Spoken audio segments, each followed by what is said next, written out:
Hey guys, my name is Sarah Ponce, and today we'll be talking about infant co-sleeping. It is a super controversial topic in the realm of child development, so I just thought I'd share with you guys some positive highlights of what I found in the research and just some general guidelines, methods, and just what it looks like in general.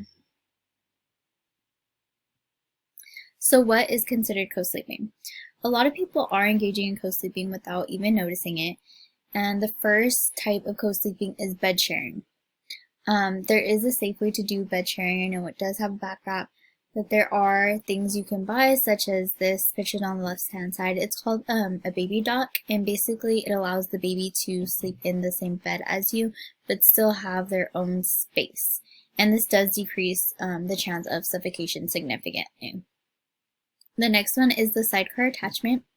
And as you can see on the right hand side, it looks generally like a crib, and it has the three sides of the railing, and then that fourth side comes off completely so that the caregiver can lay alongside the child and still have access to the child, reach over and comfort the child in times of distress. Okay, the third one, this one is done so many times and parents do not consider it co-sleeping, but it is. And it is when the crib is in the same bedroom as the parents. This does allow the parents to hear crying at a more effective rate, and they can comfort the child in more of a timely manner. And that is pictured here. The crib could be in the corner of the room. It doesn't have to necessarily be connected or pushed up close to the bed. And the last one is when the child is welcomed into the bed whenever they need it. So they may have their own room, they may share a room with siblings, but when they need that comfort and support, the parents are willing to welcome them into the bed with open arms and a positive attitude towards that. So before we go further, I wanted to do a discussion question. We are going to explore the advantages and safety guidelines of co-sleeping, but just based off the four methods that we talked about right now, what do you predict is the most effective? What would you use in your own household? And I want you to consider these 2 points when you are discussing, and that is uniqueness of the family. So each family is different, each child is different. One sleep method may not work on one child as it does on another child. And then I also want you to consider that sleep patterns and sleep methods can change over time as the child changes.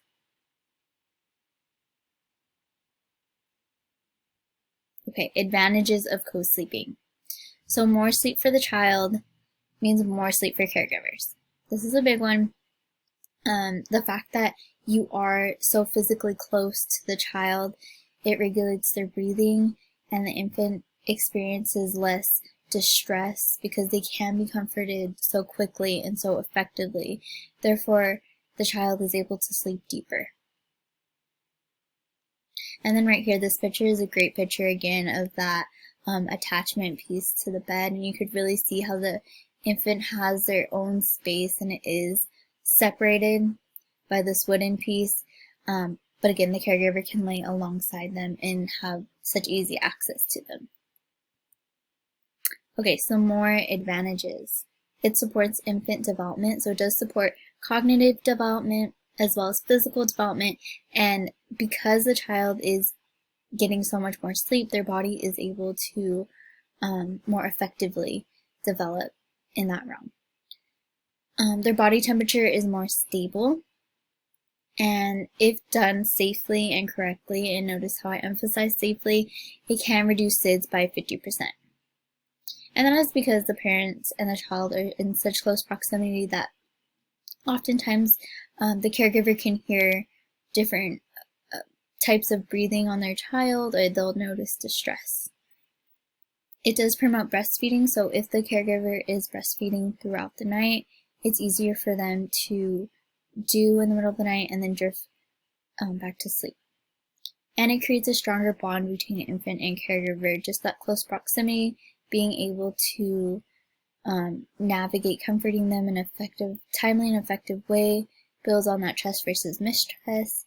And especially if you don't see your child throughout the day because you have work, that time at night is really made up. So co-sleeping safety.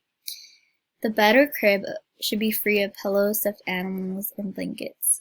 Even if your child is in their own crib, if they're on the bed should be free of any of that stuff, just because in the case a parent or caregiver does fall asleep, the baby should still have that safe environment.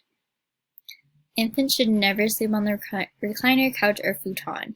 Even if a parent is present, let's say they fall asleep with the infant on their chest, there is that risk of the parent falling asleep, the infant rolling off, or rolling between the couch and the parent, creating a cause for suffocation. The sheets should always be fitted and tight, and that's just so excess material does not block the airways. There should be no gaps between the mattress and the headboard, which would cause the baby to roll in between. The mattress should be firm, and the baby should be placed on their back. And I just thought this was a great picture, just demonstrating safe sleep. The baby's mattress is firm. You can tell she or he is not sinking in. The sheet is fitted. There's no gaps in the headboards, and they are wearing a sleep sack, which is a safer alternative than a blanket because there's no excess material. Okay, I do have a great video for you guys. It kind of reiterates what we've already been talking about and gives us kind of a short glimpse into what we're going to be talking about. So I'm going to go ahead and play that.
Okay, so again, that video is just a great source to refer to. So general safety guidelines for co-sleeping. Older children should not sleep in the bed with the infant, so siblings, they are not conscientious of safe sleep, so it's better to just keep those separate. Caregivers who have ingested alcohol, sedatives, or drugs that make an individual less coherent should not sleep in the same bed, and that's just because those drugs tend to make your judgment off, and you do sleep deeper, meaning you may not hear the cries or distress of your infant. Swaddling while sharing a bed can overheat the infant, contributing to SIDS. Low birth weight or premature infants are at greater risk when co-sleeping, and smokers should not share the bed with the infant due to the increased chance of SIDS. And that's just due to the chemicals from the smoke that are on the smoker's clothes and can even get through the airways or the window. Alright guys, so this brings us to our weekly overview. I do have a video that is way more in-depth and explains the content more thoroughly, but I just wanted to give you this overview in case this is the first video you're watching. So you're going to go ahead and open Module 1 folder. read the provided article, which just has more benefits, guidelines, methods of co-sleep, and really goes in depth, giving valuable information. And then you're going to go ahead and answer the discussion question. This has to do with culture in regards to co-sleeping. This is due on Sunday the 21st. And then you're going to go ahead and complete the reflection, which has to do with just your reflecting on your own life, what methods you experienced growing up and sleeping, and what methods you may do with your own children. So, as I said, go ahead and visit that weekly overview video for further in-depth explanation. Thank you guys, and here are my references.